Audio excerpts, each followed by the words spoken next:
कहानी की शुरुआत कैरिबियन सी में तैर रही एक बोट से होती है, जिस पर मौजूद फैमिली अपनी छुट्टियां एंजॉय कर रही थी। बोट पर टॉम और उसकी वाइफ जूलियन अपने दोनों बच्चों कैसी और बेन के साथ थे। कैसी हेडफोन लगाकर म्यूजिक सुन रही थी, जबकि टॉम अपने बेटे बेन को फिशिंग करना सिखा रहा था। इसी दौरान जूलियन स्विमिंग करने के लिए पानी में कूद जाती है और तैरते हुए बोट से काफी दूर निकल जाती है। तभी उसे ऐसा महसूस होता है कि मानो उसे कोई अपनी तरफ खींच रहा हो। वह मदद के लिए टॉम को आवाज देती है, लेकिन जूलियन की आवाज उस तक नहीं पहुंच पाती और वह डूबने लगती है। इधर टॉम देखता है कि बोट पर लगी डिवाइस ने काम करना बंद कर दिया है। तभी उसका ध्यान अपनी पत्नी पर जाता है और जब वह उसे डूबते हुए देखता है तो जल्दी से बोट लेकर उसके नजदीक जाता है और पानी में कूदकर उसे बचा लेता है। जब वह उसे बोट पर वापस लेकर आता है तो सब लोग बहुत डरे हुए थे। टॉम कहता है कि मैंने पहले ही कहा था कि बोट से ज्यादा दूर मत जाना। खैर, अब शाम होते ही सब लोग मिलकर बेन का बर्थडे सेलिब्रेट करते हैं। आज वह 13 साल का हुआ था। उसे उसके बर्थडे पर अच्छे अच्छे गिफ्ट्स मिलते हैं। साथ ही सब लोग एक फैमिली फोटो भी लेते हैं। तभी कैसी का बॉयफ्रेंड एडम उसे कॉल करता है और पूछता है कि तुम्हारी फैमिली ट्रिप कैसी चल रही है। कैसी बताती है कि वह यहाँ बोर महसूस कर रही है। तभी एडम बताता है कि अचानक यहाँ का मौसम काफी बिगड़ गया है और आसमान में तेज बिजली चमक रही है। फिर अचानक नेटवर्क के जाने से कॉल कट हो जाती है। कैसी ये बात अपने डैड को बताती है और तभी पानी में कुछ हलचल होती है। ये लोग देखते हैं कि बोट के चारों तरफ बहुत सारी वेल मछलियां हैं। टॉम कहता है कि जरूर ये तूफान के आने का संकेत है, क्योंकि वेल्स और शार्क्स ऐसा तभी करती हैं जब उन्हें लहरों का अंदाजा नहीं हो पाता। तभी एक बड़ी सी वेल बोट के निचले हिस्से से टकरा जाती है। फिर टॉम चेक करने के लिए पानी में उतरता है ताकि वह पता कर सके कि नीचे कोई डैमेज तो नहीं हुआ है। लेकिन जब वह ऊपर आता है तो उसके कंधे पर चोट लगी हुई थी। जूलियन पूछती है कि नीचे क्या हुआ था। टॉम बताता है कि पता नहीं, जब मैं पीछे मुड़ा तो ये चोट लग गई। लेकिन इससे भी बुरी खबर ये है कि हमारी यॉट डैमेज हो गई है और इसे फिक्स कर पाना भी पॉसिबल नहीं है, इसीलिए हमें अब मदद की जरूरत है। फिर जूलियन उसके जख्म को सिलती है, जो कि पेशे से एक डॉक्टर है। जिसके बाद कैसी अपने फोन से मदद बुलाने की कोशिश करती है, लेकिन नेटवर्क जा चुका था। फिर जूलियन रेडियो से कांटेक्ट करने की काफी कोशिश करती है, लेकिन इनकी हर कोशिश नाकाम हो जाती है। इस बात से टॉम बहुत ज्यादा निराश हो जाता है। उसे समझ नहीं आता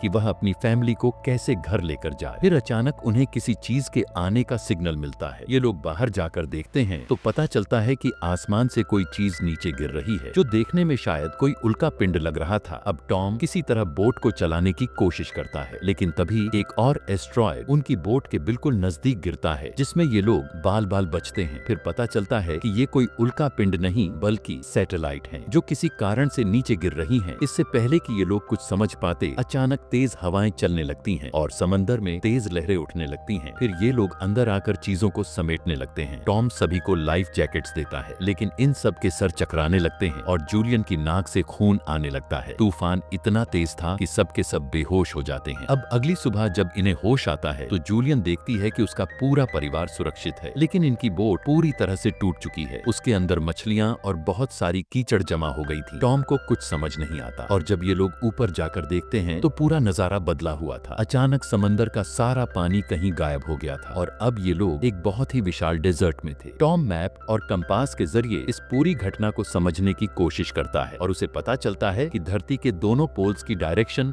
बदल चुकी है। नॉर्थ पोल अब साउथ बन चुका था और साउथ पोल नॉर्थ, जिसकी वजह से समंदर का सारा पानी दूसरी तरफ शिफ्ट हो गया और इस बदलाव की वजह से बहुत सारे इंसान मारे जा चुके होंगे। ये सुनकर कैसी रोने लगती है, क्योंकि उसे एडम की चिंता हो रही थी। अब ये लोग भी इस डेजर्ट में फंस चुके थे, इसलिए जूलियन सारा खाना इकट्ठा करने लगती है, जबकि टॉम अभी भी रेडियो से कांटेक्ट करने की कोशिश कर रहा था। उधर बेन एक ऊंची पहाड़ी पर जाकर बलून्स बांधकर हवा में छोड़ देता है ताकि अगर कोई आस पास हो तो उन्हें देख ले। अब कुछ देर बाद रेडियो पर उन्हें एक आवाज सुनाई देती है। यह आदमी बताता है कि मेरा नाम नोब है और मैं एक छोटी सी सबमरीन का कैप्टन हूँ। टॉम कहता है कि हमें तुम्हारी मदद चाहिए। नोब कहता है कि नहीं कर सकता, मैं भी तुम्हारी तरह फंस गया हूँ। टॉम पूछता है कि तुम्हारे अकॉर्डिंग क्या हुआ होगा। कैप्टन बताता है कि ये पोल्स के बदलने से हुआ है, लेकिन मेरी कैलकुलेशन के हिसाब से पोल्स एक हफ्ते में अपनी जगह पर वापस आ जाएंगे और इस बार जो वेव्स आएंगी वो बेहद ही खतरनाक होंगी। जिसके बाद जूलियन अपने दोनों बच्चों को सामान पैक करने भेज देती है। टॉम पूछता है कि तुम्हारी सबमरीन में कितने लोगों की जगह है। नोब बताता है कि मेरा एक साथी मारा जा चुका है, इसलिए अब इसके अंदर 3 लोग आ सकते हैं। टॉम कहता है कि ठीक है, तो मुझे तुम अपनी लोकेशन बता दो ताकि मैं अपने दोनों बच्चों को सबमरीन तक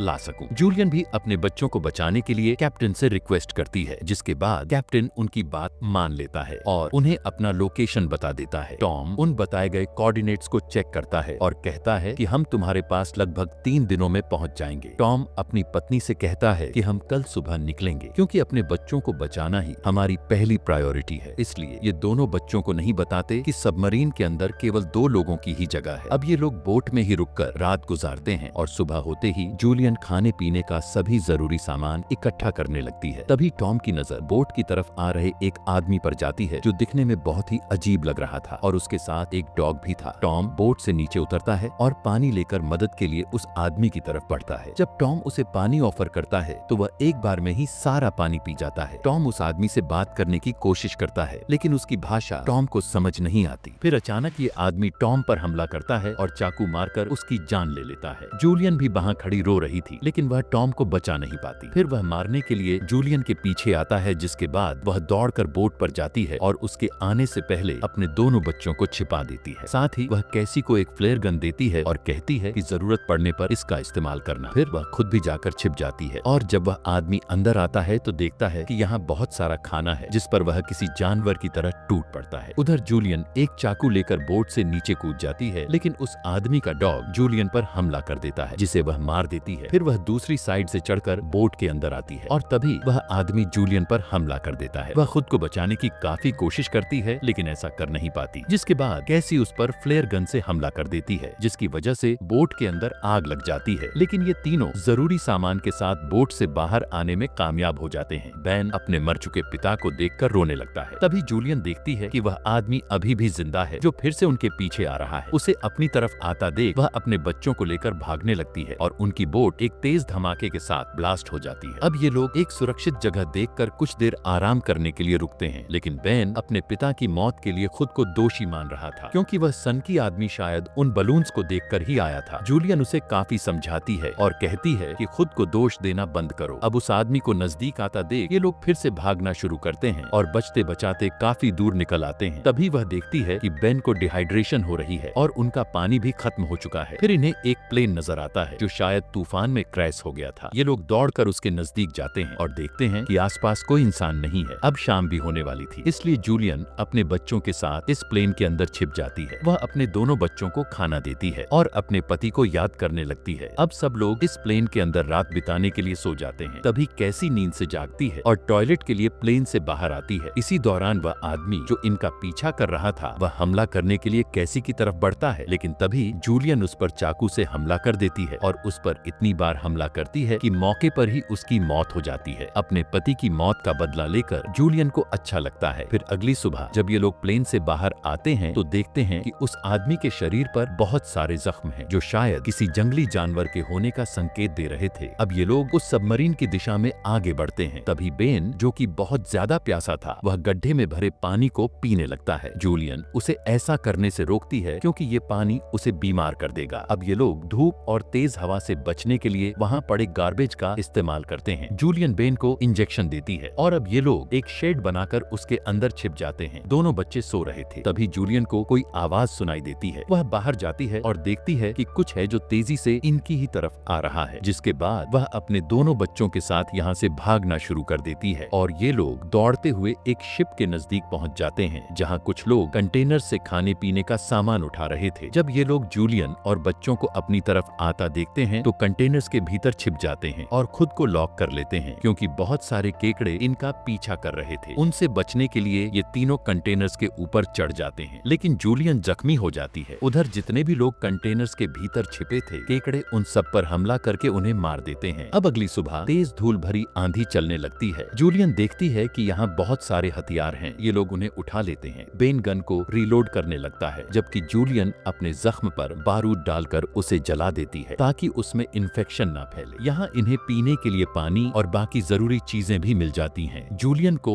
एक वॉकी टॉकी मिलता है जिससे वह सबमरीन के कैप्टन से बात करती है। वह पूछता है कि तुम लोग कहाँ हो। जूलियन कहती है कि हम लोग इस रेगिस्तान में कहीं भटक गए हैं और हमारा मैप भी गुम हो गया है, इसीलिए डायरेक्शन का पता लगा पाना मुश्किल है। कैप्टन बताता है कि मेरे ऊपर केकड़ों ने हमला किया था और अब मेरी हालत काफी नाजुक है, इसलिए तुम लोगों को जल्दी करनी होगी क्योंकि समंदर वापस आने वाला है। फिर वह अपनी फ्लेयर गन से से हवा में फायर करता है, जिसे बेन देख लेता है। अब इन्हें सबमरीन की लोकेशन का पता चल चुका था और सब लोग उसी डायरेक्शन में आगे बढ़ते हैं। कुछ दूर चलने के बाद इन्हें सबमरीन दिखाई देती है, लेकिन वहां तक पहुंचने के लिए इन्हें बड़ी बड़ी खाइयों को पार करना पड़ेगा। अब ये लोग आगे बढ़ ही रहे होते हैं कि अचानक ऊपर से पत्थर गिरना शुरू हो जाते हैं। तभी जूलियन अपने बच्चों को बचाने के लिए उन्हें दूसरी तरफ ढकेल देती है, जबकि वह खुद खाई के इस तरफ फंस जाती है। जूलियन कहती है कि तुम अपने भाई को लेकर सबमरीन के पास चली जाओ, मैं यहाँ से निकलने की कोशिश करती हूँ। हालांकि बच्चे अपनी माँ को अकेला छोड़कर नहीं जाना चाहते थे, लेकिन जूलियन के बार बार कहने पर कैसी अपने भाई बहन को लेकर आगे बढ़ जाती है। जब ये लोग सबमरीन के नजदीक पहुँचते हैं तो इन्हें नॉब मिलता है, जो काफी जख्मी हालत में था। वह कहता है कि लगता है अब मेरा टाइम पूरा हो चुका है, इसीलिए सबमरीन में अब 3 लोगों की जगह है। ये सुनकर कैसी अपनी माँ को वापस लाने उसी खाई में जाती है जहाँ जूलियन खुद को उन क्रिएचर से बचा रही थी। कैसी उसे अपना हाथ देकर खाई से बाहर निकाल लेती है और अब सब लोग सबमरीन के पास इकट्ठा हो जाते हैं और इससे पहले कि क्रिएचर उन पर हमला करते ये लोग सबमरीन के अंदर बंद हो जाते हैं। तभी इन्हें समंदर की बहुत बड़ी लहर आती दिखाई पड़ती है, यानी समंदर अपनी जगह फिर से वापस आ गया था, जिसके बाद सब लोग खुद को अच्छे से बांध लेते हैं और जैसे ही लहरें सबमरीन से टकराती हैं तो ये लोग बेहोश हो जाते हैं। होश आने पर जूलियन देखती है कि सब कुछ शांत हो चुका है और सबमरीन किनारे पर आ गई है। जब ये लोग बाहर आते हैं तो देखते हैं कि इनके सामने खंडहर बन चुका शहर है, जिसे इस तूफान ने पूरी तरह नष्ट कर दिया था, लेकिन खुशकिस्मती से ये लोग जिंदा बच गए थे और इसी के साथ ये मूवी एंड हो जाती है।